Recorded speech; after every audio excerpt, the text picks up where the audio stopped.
Hello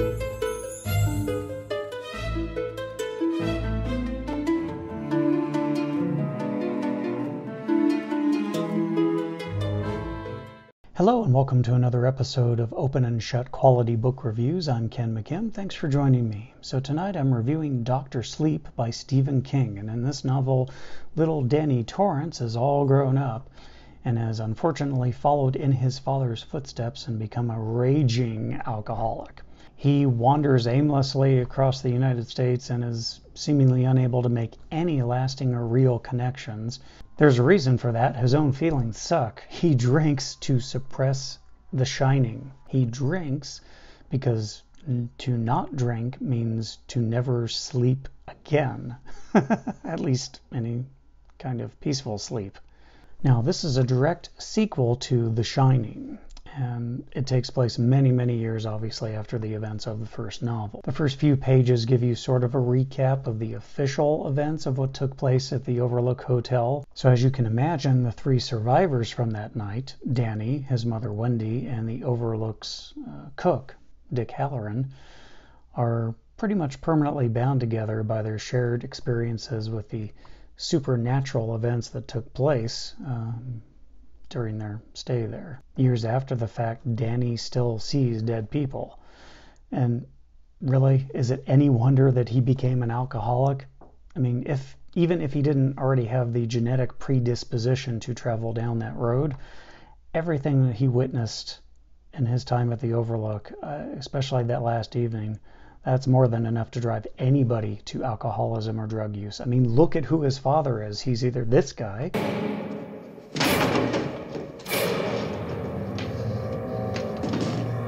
Wendy, I'm home. or he's this guy.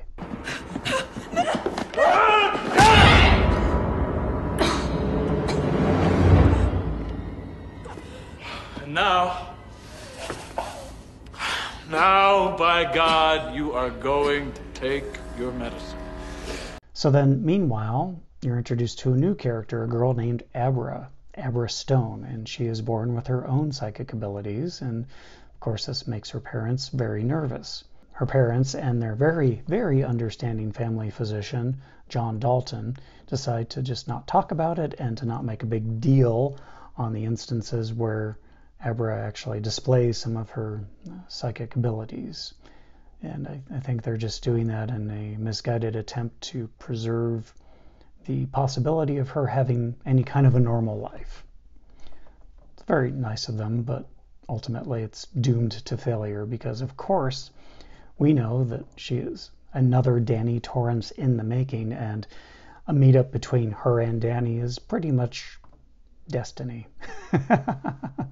No one's going to have much to say about that. It's going to happen. Now, the big bad of this story is actually a group of people, sort of traveling, roving energy vampires called the True Knot, and they are led by a very interesting character named Rose the Hat.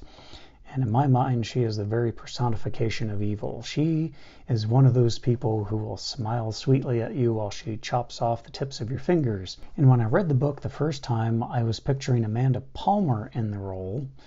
And then after watching the later series of Doctor Who with Peter Capaldi at the helm as the Doctor,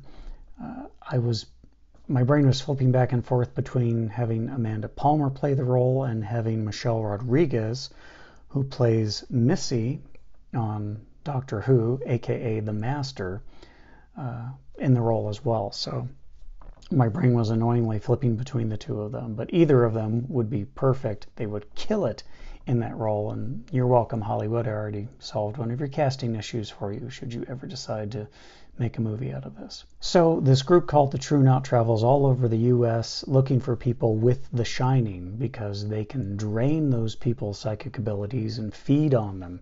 They call it steam, and by doing this, it allows them to remain young and be virtually immortal. So, of course, we know that Rose the Hat and Abra and Danny Torrance all have to have some sort of a confrontation eventually, right? Well, of course, but how they arrive at that confrontation is amazingly entertaining, very well crafted, and I'm not going to say anything more about it because I don't want to take away from it for you. Suffice it to say that this is my favorite Stephen King novel ever. I loved it. I loved all the characters, especially Danny Torrance. His actions, his motivations, his thought processes all felt genuine and realistic to me. He is damaged goods in a way that no one can really understand, not even Dick Hallorann. Sure, Dick Hallorann had The Shining too, but he wasn't as strong as Danny in it. And he might have seen a few ghosts here and there while he worked at the Overlook Hotel, but it was nothing compared to what Danny was subjected to over the weeks and months that he was trapped there with his father and his mom. The grown-up version of Danny Torrance feels completely authentic to me, and I feel is a great example of just how masterful of a writer Stephen King can be. The other characters are very well drawn too. I mean, Abra is just as well developed as Danny. She's smart, but she lacks the wisdom that comes with age and experience, obviously. She isn't afraid of her powers, but she is by no means in control of them either. She's just a little kid. She's not immune to bouts of incredible selfishness and overconfidence, both of which play an important factor in the story and in her role overall as a flawed hero. I really liked her character, and I'm pretty sure you're going to as well. And then what else can I say about Rose the Hat? She is a great villain. She is beguiling, she's intelligent, she's sexy, and completely devoted to her True Knot family. None of them are really related. She is also completely without remorse or conscience, at least when it comes to her victim. I don't believe that she is a sociopath, though. I don't, because she seems to have some very genuine affection for the members of her True Knot group. So I'm not going to call her a sociopath, but she is evil and very well written, in my opinion. So with all that being said, I give this book 5 out of 5 Badgers. It's highly entertaining. The characters they feel authentic, well developed, and the settings, of course, Stephen King is a master of description, and so I actually felt like I was in those locations as he was describing them. If you liked the original The Shining, if you even liked the movie by Stanley Kubrick or the ABC TV miniseries, there's a lot that you will like in this book. It's good, and I think you should give it a shot. And that's it for this edition. Thank you so much for joining me. I will go ahead and post links to both of those books in the description box down below, as always. If you like the video, please give it a thumbs up, as it does help my channel, and don't forget to subscribe as well. You can also follow me on social media, and click or tap over here somewhere probably to watch some more of my videos if you like this one. That's it. Thank you so much for watching. Oh, don't forget to check out my second YouTube channel, don'tpunishpain.com. I make informational videos there about chronic illness, and you might find those to be enjoyable. All right. Thanks again for sticking around, and until next time, I'm Ken McKim.